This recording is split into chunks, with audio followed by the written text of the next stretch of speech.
čo vás privedlo k tomu, že ste dnes prišli medzi nás? Tak, rodný kraj, domovina moja. Spomínate si ešte na to?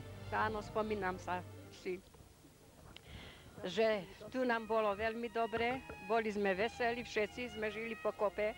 A poviem vám za mojeho svokra. Môj svokor bol najbohatší gazda v dvorci a prišiel do Kežmarku, býval jeden čas u mňa, u nevesty a šmece zametal v Kežmarku.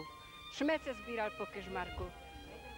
Keď to videl dobrý človek, tak plakal nad ním, že na čo on vyšiel.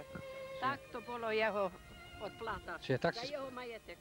Tak si spomínate na tie časy, ktoré vtedy boli. Janko Orzovenský, prezývkou Barbora.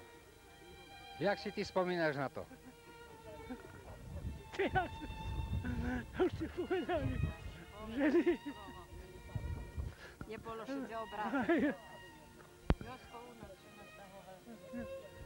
Ťažko bolo. Ťažko bolo. Vážení priatelia, to sú ľudia, ktorí tu niekedy žili.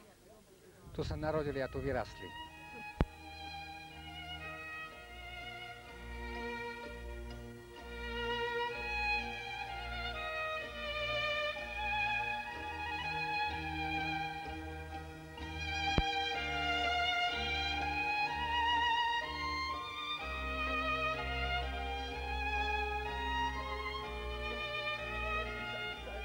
Pani Betka? No tak čo, ja mala 13 roky, keď sme stáďali išli. Ale sme prišli do Lubici, to sme boli cudzinci. Úplne ani kamarátky, ani ničeho, nič. O rok som skončila školu a tiež len tak, nie do roboty, lebo nedali prístup ku niekému remeslu dojsť. Že by sa bol človek dačo naučil, vyučil, alebo také dačo. Prosím vás, čo vás ťahá sem? Prečo sem chodíte v tých posledných rokoch? Každý týždeň by sme šli. Za to, že sme chceli zašpievať. Bolo nám tu dobre žiť, museli sme stáť žiť.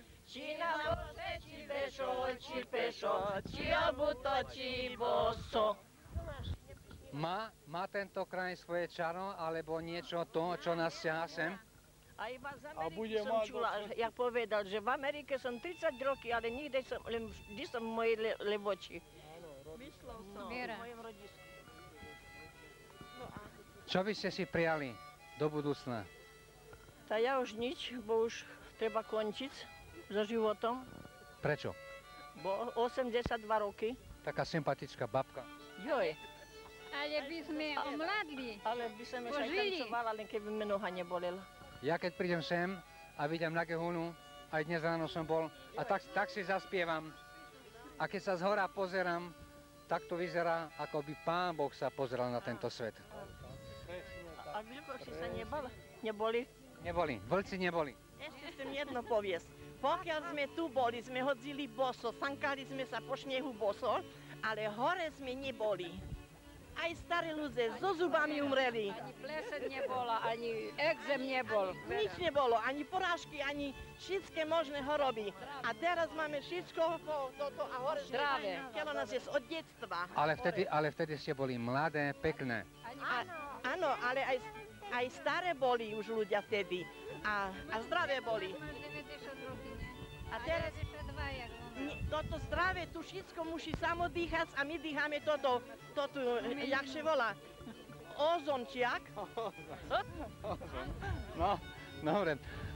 Tak, keď pripravíme stretnutie na 1. novembra, stretneme sa všetci spolu tu na... Budeme živé, ktoré ostaneme na živé.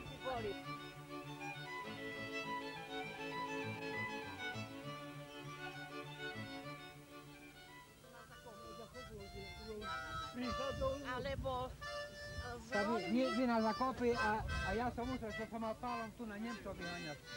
Alebo tam pod Hardy, ja hodila s kolami. Zahúčali